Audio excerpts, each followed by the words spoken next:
Morning. Um, I just wanted to share with you uh, something that I had been um, thinking about going through, whatever you want to call it, a couple weeks ago before my birthday. I could feel God tugging at my heart to share His word, to share about Him, to share with others.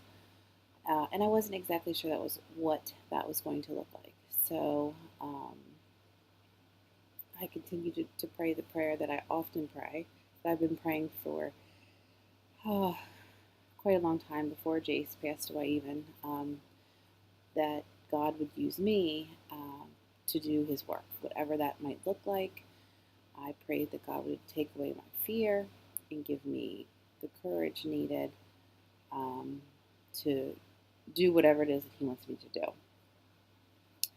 So, in thinking ahead, when my 35th birthday arrived last week, um, I kept thinking, I know God wants me to do something by sharing His word.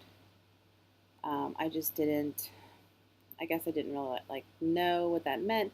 I mean, I write um, uh, my feelings and going through the grief process after losing Jace 14 months ago, 13 months ago. But I felt like God wanted more for me. So I knew it was going to be taking me out of my comfort zone. Um,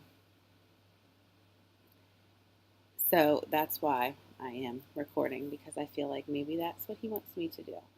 So, anyway, on to the meat and potatoes. I think of what I wanted to share with you this morning.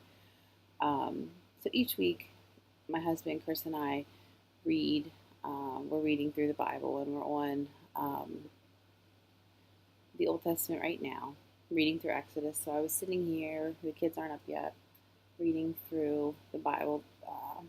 The Bible verse that we're on, and we're in Exodus chapter 3, where Moses is tending to his father-in-law's sheep, just, kind of hanging out, and all of a sudden there is a burning bush.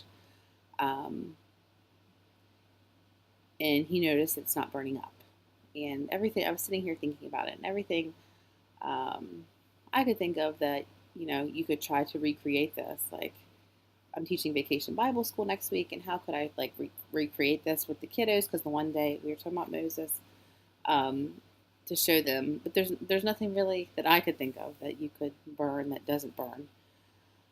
Um, anyway, so as I was reading, um, when Moses realizes it's God, he wants to cover his face, and he does, um, and he's just scared, as I would be. I think as anybody would be, if they realized they were standing before our Lord. Um, anyway, so the Lord is telling him that He's seen the oppression of His people in Egypt, and He wants him. He's going to send him to the Pharaoh. And as I was reading this, it just made it was like a huge connection to me.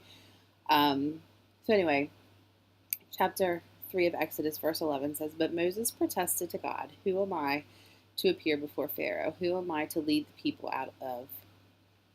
of Israel out of Egypt?'" And I just think so often,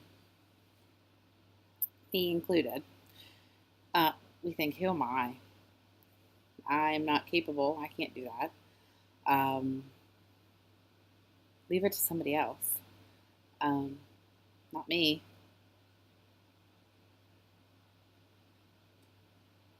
I've done that so much. Um, and as I was reading that, it just kind of all clicked to me, like, who am I to do this, to do the Lord's work? Why me? Number one. Second of all, who am I? Um, but God answered to Moses when he said, "Who am I?" In verse 12, God answered, "I will be with you, and this is your sign that I am the one who has sent you." So,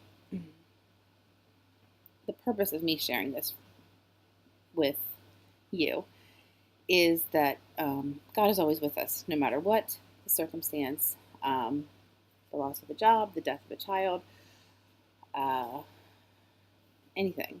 He's with us. Um, so, anyway, I just want to share that with you this morning. And possibly this might be the beginning of me sharing more. So, anyway, pray more, worry less. Have a great day.